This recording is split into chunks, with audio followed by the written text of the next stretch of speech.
अमर astrology में आपका स्वागत है दोस्तों। मैं हूं अमर सिंह चौहान। आज हम चर्चा कर रहे हैं एक नए विषय की, और विषय को हमने रोचक नाम दिया है मुकद्दर का सिकंदर योग। ये तो शब्द जो है वैसे तो उर्दू का है, लेकिन भाग्यशाली योग भी इसको कह सकते हैं, क्योंकि आज की चर्चा का मुख्य आधार जो है वो भाग्य भाव है। कुंडली का 9th हाउस जो होता है, नवा भाव, वो भाग्य भाव कहलाता है। उसी से निर्धारित होता है कि आदमी के पास सब कुछ है, लेकिन भाग्य मजबूत है तो उन चीज़ों को भोग भी सकेगा, वो अच्छे स्थिति में प्राप्त कर सकेगा।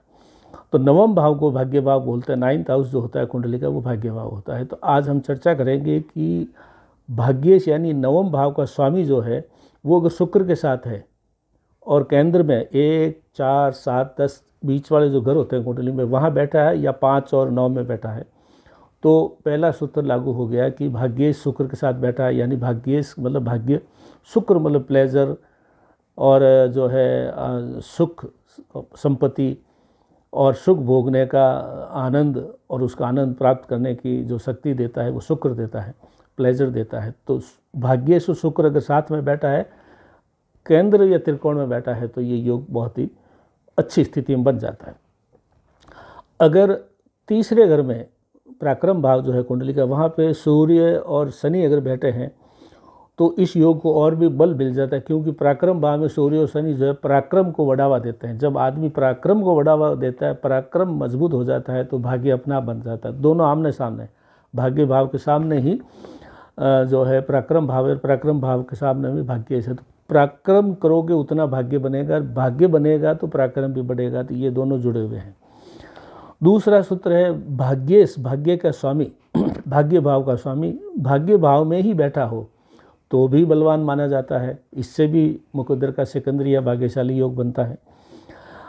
भाग्य भाव में अगर बलवान चंद्रमा बैठा हो, बलवान चंद्रमा कैसे होता है, शुभ जो है शुक्ल पक्ष का हो, और डिग्री वाइज मजबूत हो, खुद की राशि यानी जो है चंद्रमा की राशि में हो, उच्च राशि यानी वृष राशि में हो, और बलाबल में मजबूत हो, अन्य किसी अशुभ ग्रहों की दृष्टि नहीं पड़ती हो। अगर भाग्यवान बलवान चंद्रमा बैठा है तो भाग्यवान योग बनता है दोस्तों। पिता से धन मिलता है, काबिल संतान प्राप्त होती है, विदेश से भी धन कमाने के योग बनते हैं। तो चंद्रमा भी भाग्यभाव में बैठा हुआ बड़ा अच्छा माना गया है। और उसके बाद में भाग्य भाव का स्वामी भाग्य भाव में हो, 9th हाउस का मालिक भाग्य भाव में ही हो, तो भी बहुत अच्छा माना गया है। और भाग्येश 9वां भाव होता है, और 11वां भाव लाभ भाव होता है। तो लाभ भाव को लाभेश बोलते हैं, भाग्य भाव को भाव।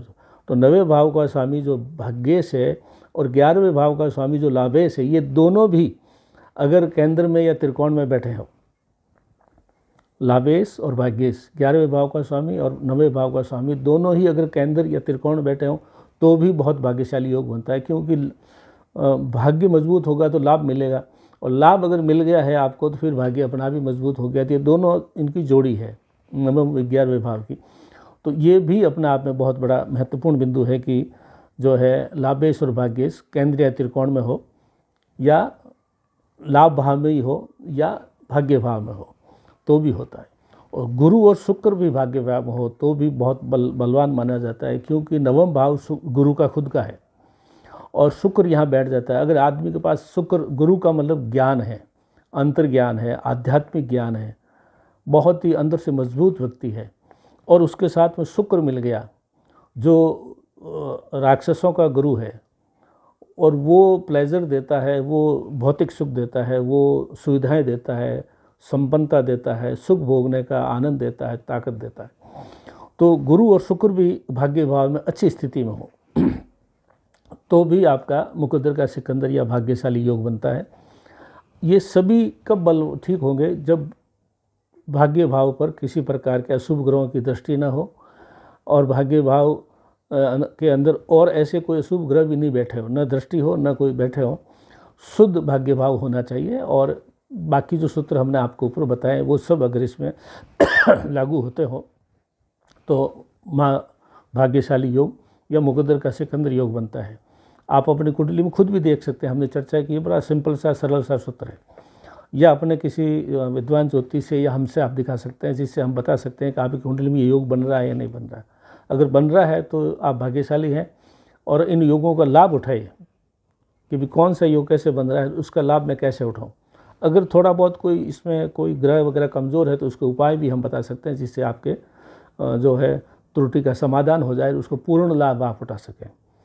आज हमारे एस्ट्रोलॉजी में इतना ही दोस्तों, धन्यवाद।